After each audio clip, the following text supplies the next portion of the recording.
What's going on, fellas? It's Devin. Today I want to talk about reading. Growing up, reading was a huge part of my life.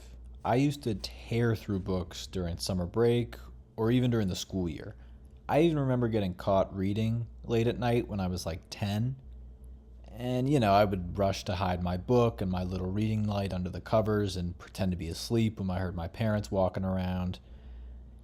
And I just think it's funny because within a few years, the books were replaced entirely by my phone or even an iPod when I was younger. And not like an iPod Touch, I mean a first gen iPod with only music and built in games. Which I think just shows one, how addictive screens are, but also how far technology has progressed to the point where a regular first gen iPod today would be boring as hell. But anyway, looking back, I think my parents would now be thrilled if they caught me up late reading instead of scrolling. And I think about this dynamic between my bedtime reading and my bedtime phone use often, as I think it really illustrates the passage of time and like human evolution and just how our behavior as an entire group can change so drastically so quickly.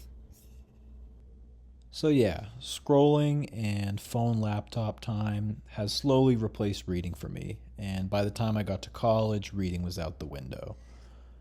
I would read for classes sometimes, obviously, but never for pleasure or for fun or just for my own learning or curiosity.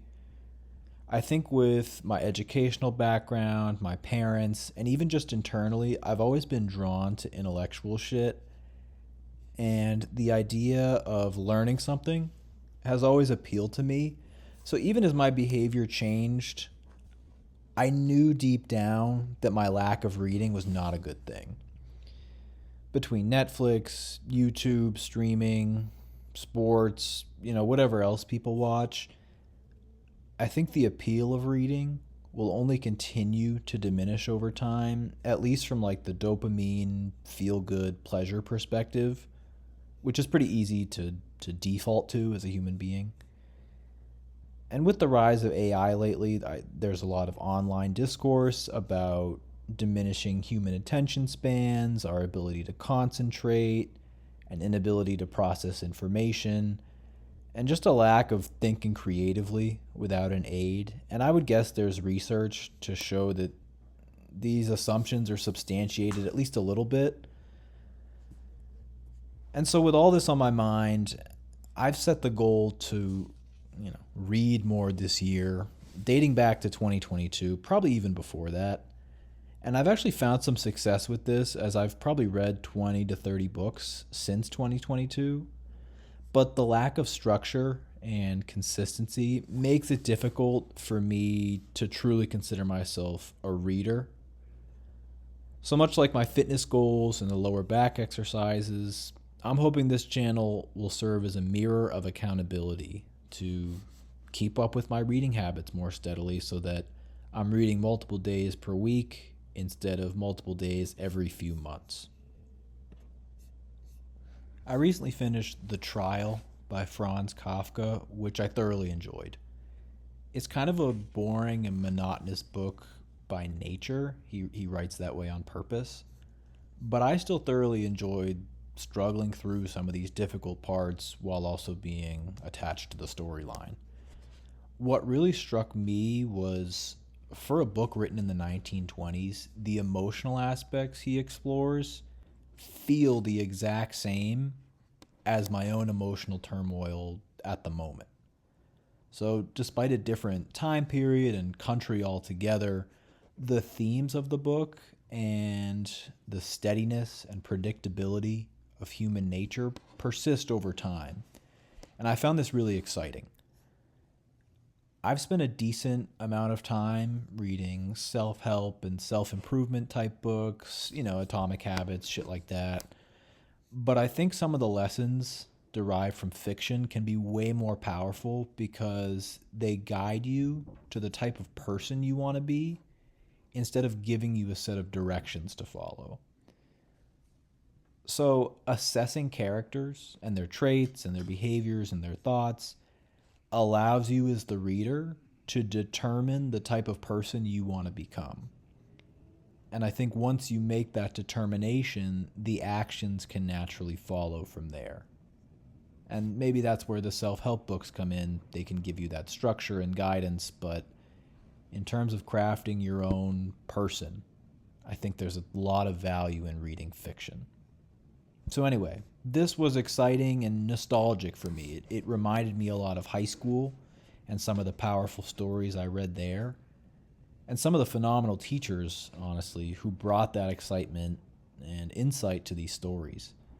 An older, wiser, mentor type figure, like a good teacher, can do such an effective job of guiding a younger, more impressionable student, much like me, to their own decisions and opinions through the literature. So I'm grateful to the people who played that role in my life. Shout out to them. This all brings me to the book I'm reading now, East of Eden by John Steinbeck. I feel like this book is known as one of the best works of American literature ever, and while that's difficult to quantify, it's definitely been a fantastic read so far. Unlike Kafka's The Trial, East of Eden is shockingly easy to read. I find myself flying through chapters at a time and just being completely engrossed with the story. Much like The Trial, I really find myself shocked that aspects of this book resonate so deeply with the emotions and thoughts I'm having right now.